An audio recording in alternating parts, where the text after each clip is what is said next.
another area ng aking manggahan. Purok Idam. Ulimpo. Ayan, nakikita nyo ba na napakaraming mga puno ng mangga, may mga balot ang bunga, pinagtyaga nila yung balutan ng dyaryo, protection sa bunga. Yan, napakalawak. Nag-harvest na po lang. Yan, Oh, may kabayo. ayan. Ayan, ayan.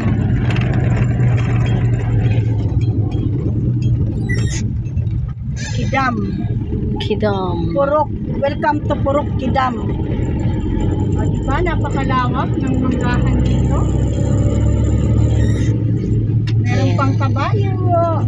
Oo, mura lang yan. Bili ni Manay Maluk dyan. Murang-mura lang yan. Kakabayad ko lang actually.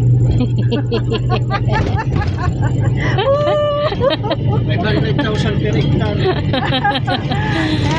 Okay, that's all for now.